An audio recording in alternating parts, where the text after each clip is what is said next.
मैं हरीम हूँ, हरीम अहमद, इफ्तिखार अहमद और राबिया अहमद की बेटी। मैं कमजोर नहीं हूँ और ना ही बीमार। मैं अपने दुश्मनों से खुद निपट सकती हूँ।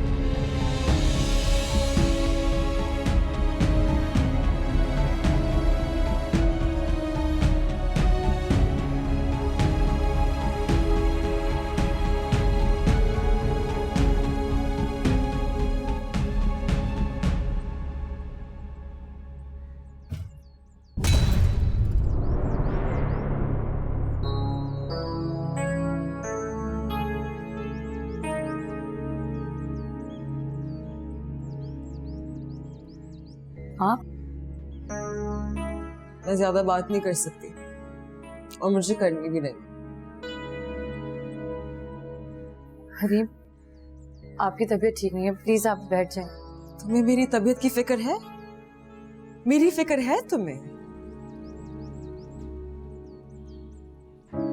मैं जानती हूँ आप मुझसे नाराज है, लेकिन एक बार मेरी बात। उससे जितने झूठ बोले गए, जितने धोखे दिए गए, वो सब खुल चुके हैं मुझ पर। और तुम्हें पता है मुझे सबसे ज्यादा दुख किस बात पर हुआ? अपनी कम अक्ली पर। मैं कितनी गलत थी। मैं तुम्हें अपनी बहन समझती रही, अपनी दोस्त। मैं तुम्हें मुसीबतों से बचाने के लिए अपने माँ बाप से लड़ती रही, और बदले में तुमने क्या किया मेरे साथ? मैं जानती हूँ मैंने गलत किया है, मगर मेरा यकीन करें, मैं आपसे झूठ नहीं बोलना चाहती। रुक जाओ, मेरे पास मत आना। तुम जामिन से शादी नहीं करना चाहती थी, लेकिन कर ली। मुझसे झूठ नहीं बोलना चाहती थी, पर बोलती रही। लेकिन मैं तुम्हारी तरह मुनाफिक और दोगली नहीं। इसीलिए मैं एक ही बार कहूं, और तुम्हें एक ही बार में मेरी बात सुनना और समझना। जामिन अब मेरा शोहर है, और वो सिर्फ मेरा शोहर नहीं, मेरी बचपन की मोहब्बत है। उसे मैं किसी के साथ शेयर नहीं कर सकती, किसी के साथ भी नहीं। इसलिए तुम अपनी शक्ल लेके यहां से दफा हो जाओ। मुझे मेरी सफाई में एक बात। तुम जहां भी जाओगी, तलाक के पेपर्स वहां पहुंच जाएंगे।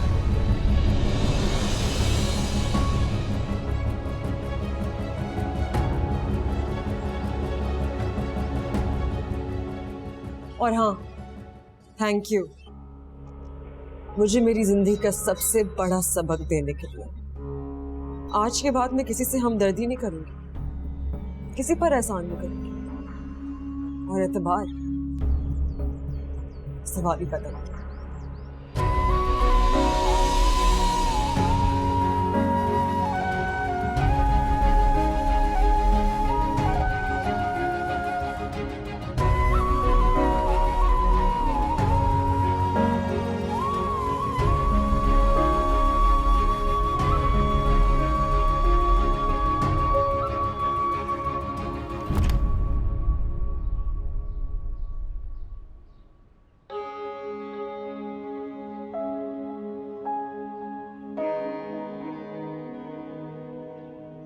मेरा नाम क्या है?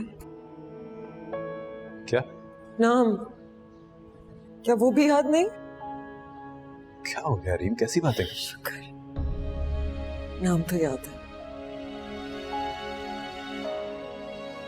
तुम मुझसे मोहब्बत करते हो? रुक जाओ, जवाब मत देना। कि अगर तुमने हाँ कह दी, मैं तो बाहर नहीं कर पाऊंगी। सॉरी, मुझसे गलती हो गई। आइंदा मैं तुमसे ऐसा कोई सवाल नहीं पूछूंगी।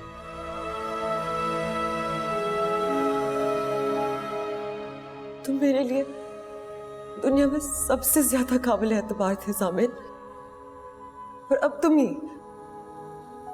ही मेरे लिए सबसे ज्यादा नाकाबिल एतबार हो चुके हो।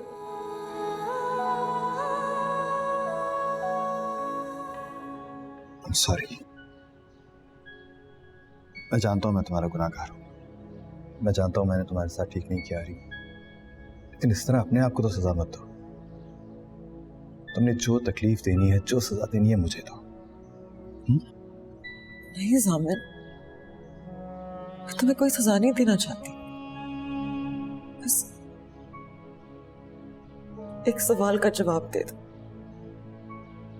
हम कौन हैं? इतनी हैरत से क्या देख रहे हो? मैं पूछ रही हूँ हमारा रिश्ता क्या है जामिन? हम दोस्त हैं यार, बेहतरीन दोस्त हो तो मेरी तुम्हारी। वो बात पुरानी हो गई है जामिन। मैं अपने और तुम्हारे नए रिश्ते के बारे में पूछ रही हूँ।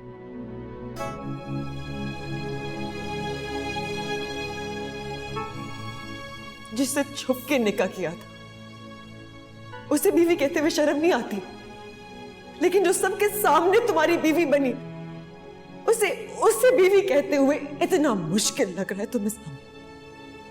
ऐसी बात ऐसा ही है जामिन। मैं पागल थी जो फालतू में तुम्हारी दोस्त बनी रही, लेकिन आज से हमारी दोस्ती खत्म जामिन। और ये दोस्ती मैंने खत्म नहीं की है, वो तुम खत्म कर चुके हो। मैं तो सिर्फ ऐलान कर रही हूँ, आज से दोस्ती खत्म और शादी शुरू। क्या हो गया यार, कैसी बातें कर रही है? मैं तुम्हें दोस्त के तौर पे शायद किसी और के साथ बांट सकती थी, लेकिन शौहर के तौर पे नहीं, कभी नहीं।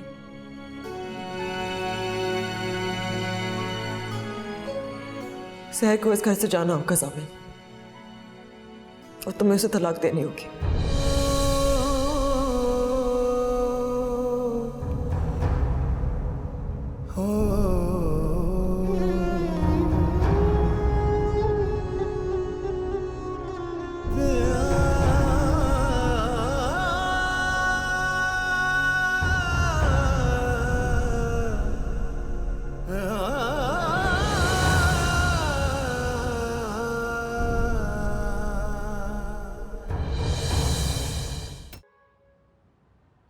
सौगवारी और उदासी का लिबास पहनकर अब कौन सा धोखा देने आई हो तुम?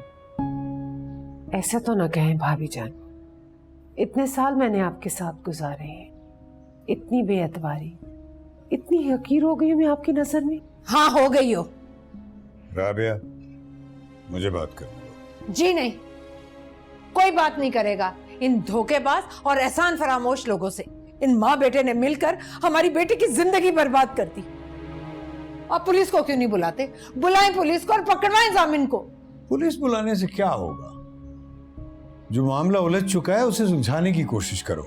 ये मामला किसी सूरत नहीं सुलझ सकता। इफ्तिखार भाई, जामिन सहर को तलाक दे देगा, और वैसे भी ये शादी नहीं थी।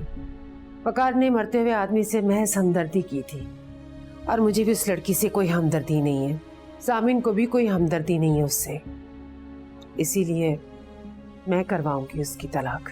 झूठ बोल रही हो तुम। मुझे अब तुम्हारी किसी भी बात पर एतबार नहीं है, सवाल ही पैदा नहीं होता। दिमाग खराब हो गया तुम दोनों का। एक तलाक करवा रही है, दूसरी पुलिस को बुलवा रही है। ये अकल है तुम लोगों की? इस तरह से मसाइल हल करोगे तुम लोग? हद हो गई है वैसे।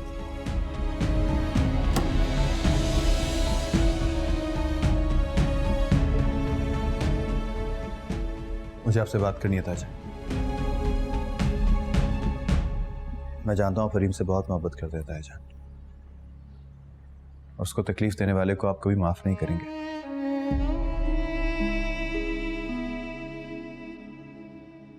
लेकिन मैं आपसे माफी मांगने आया भी नहीं हूं। माफी नहीं मांगना चाहते तो फिर क्या कहना चाहते हो? मैं आपसे सिर्फ ये कहने आया हूं कि जो कुछ हुआ इसमें मेरा कसूर नहीं था ताजा, और ना ही सहर का कोई कसूर था। अगर आप वहां होते और आपका कोई बेटा होता तो आप भी वही करते जो अब्बू ने किया था। हरगिज़ नहीं, कभी नहीं। मैं एक बेटी का घर बसाने के लिए दूसरी बेटी की जिंदगी बर्बाद न करता। गलत किया तुमने, तुम्हारे बाप ने, वकार ने। और तुम्हें इस बात का एहसास भी है कि तुम्हारी वजह से मेरी बेटी कितनी तकलीफ में है। तकलीफ में तो मैं भी हूं ताजा, तकलीफ में सहर भी है, और शायद इसी तकलीफ में मेरे अब्बू भी इस दुनिया से चले गए। लेकिन मैं आपको अब्बू की कसम खा के कहता हूं, वो आपको सब कुछ सच सच बताने वाले थे, लेकिन क्या? लेकिन यह कि इस घर में कोई सच नहीं बोल सकता। सच बोलने वाले को हमेशा मुजरिम और गुनाहगार समझा जाता है। वरना मैं और सहर आपको सब कुछ बता चुके होते। अब तुम अपनी हिमाकत का मलबा हमारे सरों पर डालोगे? ताईजान, मैं आपको सिर्फ ये बताना चाहता हूँ कि मैंने शादी से पहले सब कुछ बता दिया था हरीम को। मैंने कोई धोखा तो नहीं दिया उसको। इसे बताना कहते हैं। ऐन निकाह के वक्त गलती तुमने की, तुम्हारे बाप ने की, और सजा मेरी बेटी भुगत रही है।